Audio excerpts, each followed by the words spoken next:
Hey everyone, I hope you're all doing well, shuttered wherever you may be. I'm in Minneapolis, Minnesota, and all is generally well up here. This is our peak week. So, can everyone still see me at this time? I hope so. I don't know if I can get a response, but I'm switching to an outline. All right, well, look, we're talking about an unprecedented times here.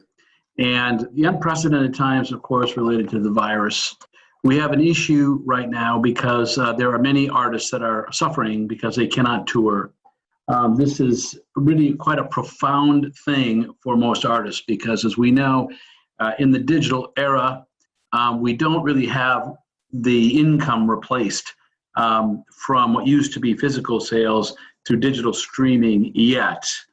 There is a lot of hope that that will happen as secured streaming services are established globally, especially in markets where before they were pretty much just pirate markets. In particular, the Russia, China, India, and there's a lot of hope that there's going to be great revenues there. We just heard a nice presentation on the MMA. It's good news for writers in terms of future income, especially. And some legacy acts that will get Sound Exchange and other streaming revenues that are pre-1972. So those are good things on the horizon. What's not good on the horizon is that the tours are being canceled and that certain artists, aren't even able to potentially tour that hard. And that's where the money is, touring, related merchandise, and the notoriety that goes with it. It used to be that products were put out, records were put out, and then tours were to support the sale of that record. That would energize the tours, would energize the sale of the record. Now it's one of the many inversions where the recordings are now have become merchandise at tours. So it's the complete opposite of what it used to be. Let me tell you that I'm an artist attorney, so my point of view is really from the artist perspective. That's the lens in which I look through. The other thing is the first conference that I think I attended, music conference, was in the 1980s, which is 40 years ago. So seen some things, and things are changing, and things will continue to change. So the idea is you got to look far forward when you're talking about survival and what will become a more predominantly digital economy. But let's talk about the immediate future, because I'm concerned for my artists, and those of you who work with artists or are artists know that it's a tough scenario. Well, first off, I think we know that there are now, this is an opportunity that many people are having to create. This is maybe the silver lining, but I have to put it out there. For artists, there is no substitute to creativity. There's no substitute for productivity. If you are an artist or working with an artist that has a deal, a publishing deal, a record deal, anything that requires the provision of content, now is the time to get on it if you're off the road.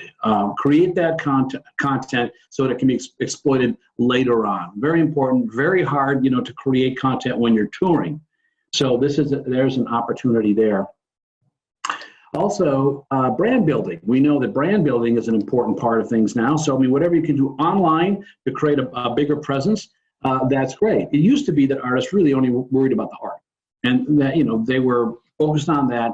But in recent times, especially with the do-it-yourself type models, and even not, the artists have to become almost as good at business people and marketing people as they are artists. And so working on that and creating a better brand positioning, I think, is really important for the long term, and even for the immediate if you have things that are being sold.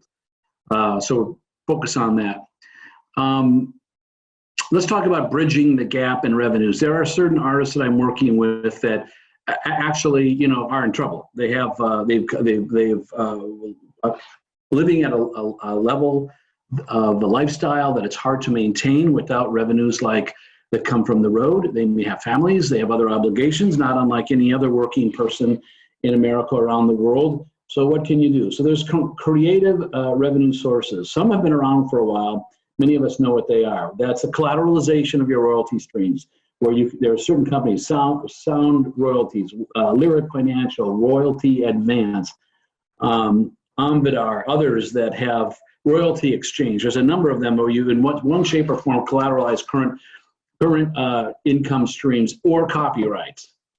Different selling copyrights than collateralizing the income streams. The latter, the collateralization of income streams.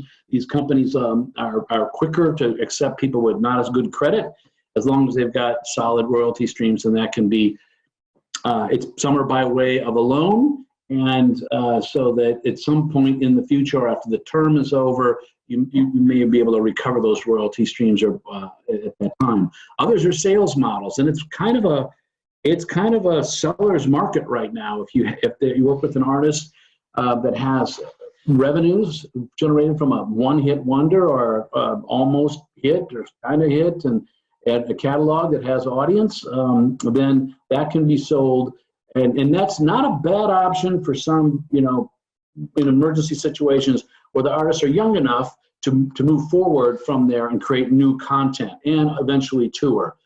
For an older artist, it might not be a bad idea, to the extent that money can be converted as a matter of an estate planning matter, and then that money can be repositioned either in other kinds of investments. So an outright sale is not a bad idea, and right now the deals aren't bad. I think that when you're collateralizing royalty streams, you got to watch out for the cost of doing that and be very scrutinize that very much. There's some companies that are private venture groups that are also looking to purchase royalty streams. Royalty exchange is interesting because that's an online auction for portions of the royalty stream, so you're not really selling the copyright in that.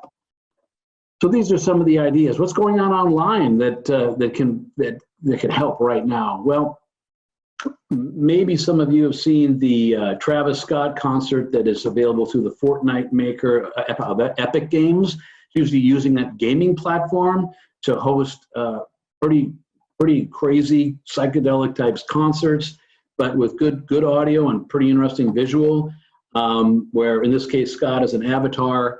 It's a virtual concert, but what's really wild is it's 12 million viewers, 12 million players. That's a lot more than you're going to get in a tour. So there's an indication of, if you have some brand notoriety and you can get on that kind of a platform, it'd be a significant way to make revenues, not only increase the brand. So that's another thing coming up that I think everyone needs to be aware of, because it's a new revenue stream. Right now, TikTok is not monetizable. Of course, we know that YouTube channels are, and Instagram, and a number of platforms that are monetizable.